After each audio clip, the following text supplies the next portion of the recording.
지난해 부산항에서 선주들을 협박해 돈을 갈취한 일당이 최근 경찰의 무더기로 붙잡혔습니다. 이들 중 일부는 갈취한 돈으로 마약을 구입해 투약한 것으로 드러났습니다. 부산문화방송 이승엽 기자가 보도합니다. 선박에 올라타 무리를 지어 돌아다니는 남성들. 부산항을 중심으로 활동하며 선박 해상유 판매업자와 선주를 상대로 돈을 뜯어낸 지역 조직폭력배들입니다. 해상유 불법 판매로 해경에 신고하겠다고 협박했는데 불법 여부와 상관없이 한번 신고가 접수되면 최소 3시간 이상 출항할 수 없어 피해를 볼 수밖에 없다는 점을 노린 겁니다. 그러면 여기서 아예 일을 못한다 이런 식으로 협박을 해버리는데 저희가 뭐 먹고 살려면 뭐 어떻게 하겠습니까? 다 시키는 대로 해야죠 그냥. 이 조직폭력배 일당이 경찰의 무더기로 검거됐습니다. 50대 조직 총책 남성을 포함해 모두 21명. 이들은 검거 과정에서 강하게 저항했습니다.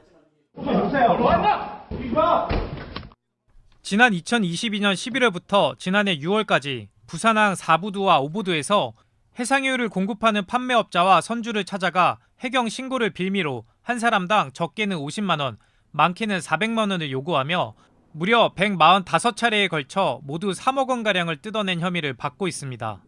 얼마 안 되는 금액 가지고 드레치하고 시간 손실 있는 것보다 신고를 하게 되면은 또 그 신고하는 업체를 집중적으로 보복을 하니까 그 보복이 두려워서 이제 신고를 못 하는 거죠. 이들은 지난 2년간 108차례에 걸쳐 해상유 불법 판매 신고를 했지만 해경 조사 결과 위반 사례가 없었던 것으로 확인됐습니다.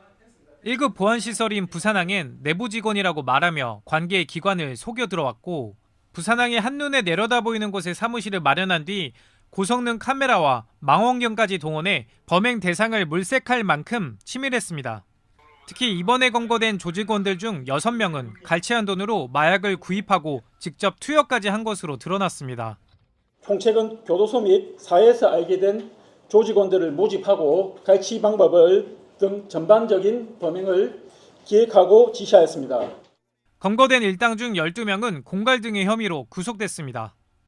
경찰은 유사 범죄를 막기 위해 지속적인 모니터링과 수사를 이어갈 계획입니다. MBC 뉴스 이승엽입니다.